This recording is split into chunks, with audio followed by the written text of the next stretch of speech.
Hello guys, good morning everyone. সবাই নিশ্চয়ই অনেক অনেক ভালো আছো। তো আজকে আমার কোম্পানিতে থাকার আর একটা দিন। তো আমি প্রতিদিন কি করছি সেটাই ভিডিওর মাধ্যমে তোমাদেরকে দেখানোর আমার খুব ইচ্ছে হয়, ওই জন্যই ভিডিওটা করি। ডেলি আমার লাইফস্টাইলটা কেমন চলছে, ডেলি কীভাবে থাকছি, কী খাচ্ছি, কী করছি, সব কিছুই তোমাদেরকে শেয়ার করবো, ওই জন্যই আমি এই ভিডিওটা করছি। তো আজকেও অফিস আছে, তো অফিস যাওয়ার আগে রান্না করবো, রান্না করে খেয়ে অফিস যাব। তো আজকে রান্না করবো ভেবেছি ডিমের অমলেটের তরকারি। তো তোমরা সাথে থাকো, দেখো কীভাবে আমি রান্নাটা করি। তো চলো দেখা যাক।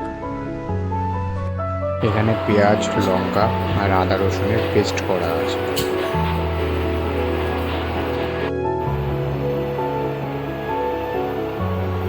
এবার সেদ্ধ করা আলুগুলোকে তেল গরম হয়ে গেলে তেলে দিয়ে একটু নাড়াচাড়া করে ভেজে নেব।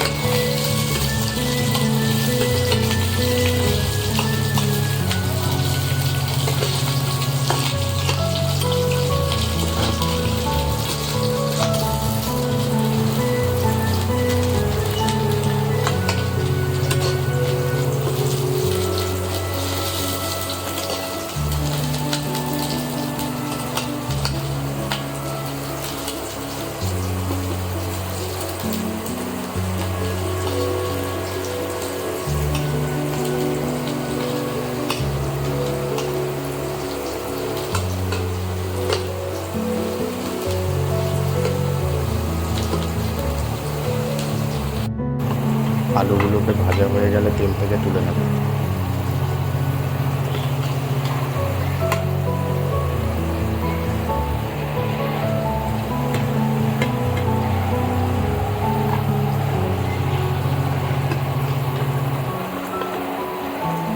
ডিমের অমলেটটাকে গরম তেলে এবার ভেজে নেব। মনে রাখবে, যখন ডিমের অমলেটটাকে ভাজবে তখন এরকম করে একটা শেপ করে নেবে, তাহলে তোমাদেরকে রান্না করতে সুবিধা হবে।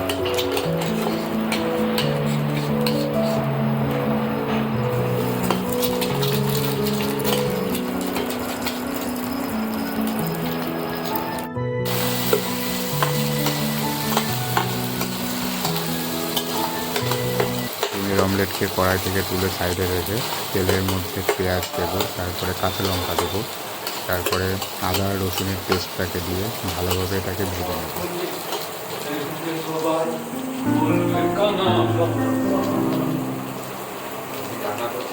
ঠিক আছে।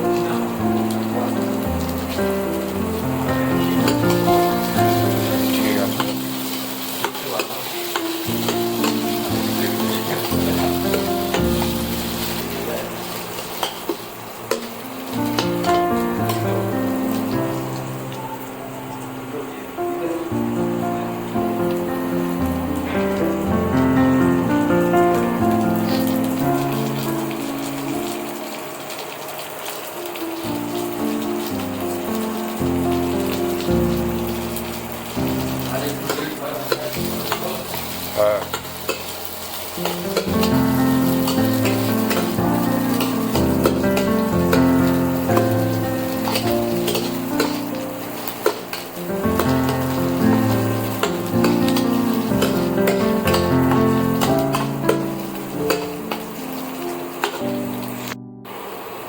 তেলের মধ্যে পেঁয়াজ লঙ্কার পেস্টটাকে ভাজতে ভাজতে তার মধ্যে চিকেন কারি মশলা আর জিরা পাউডার দিয়ে দেবো।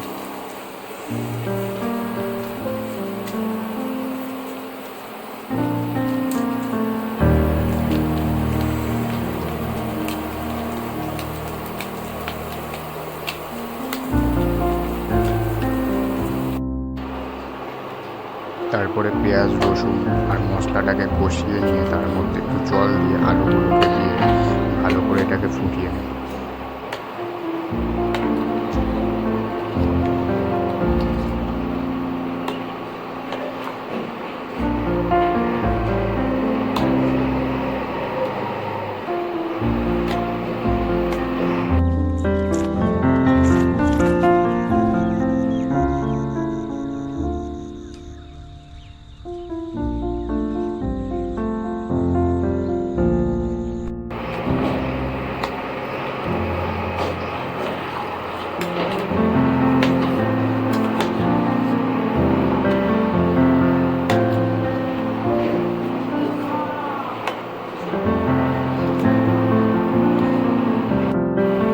তারপর একে একে ডিমের অমলেটগুলোকে এই আলুর মধ্যে দিয়ে দেবো।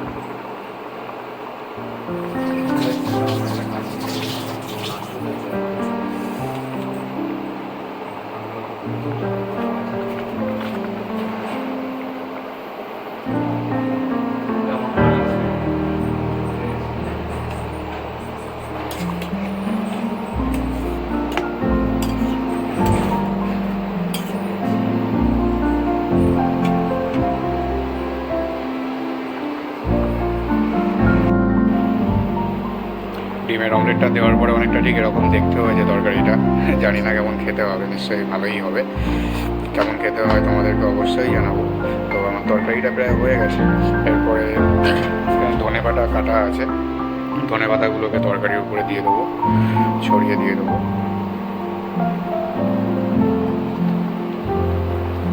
এটাতে ভালো ফ্লেভার আসবে। আর এই সাইডে আমার ভাতও রেডি হয়ে গেছে। তো এটাকে একটু ঢেকে দেবো আমি। আমার ডিমের অমলেটের তরকারি রান্না রেডি হয়ে গেছে। এটাকে নামিয়ে দিয়েছি ইন্ডাকশান থেকে। তো দেখতেই পাচ্ছ কত সুন্দর কালার হয়েছে, কত সুন্দর দেখতে হয়েছে। খেতেও নিশ্চয়ই ভালোই হবে। তো চলো আজকের ভিডিও এই পর্যন্তই। তোমাদের ভালো লাগলে অবশ্যই সাবস্ক্রাইব করবে, লাইক করবে, শেয়ার করবে চ্যানেলটাকে। টাটা।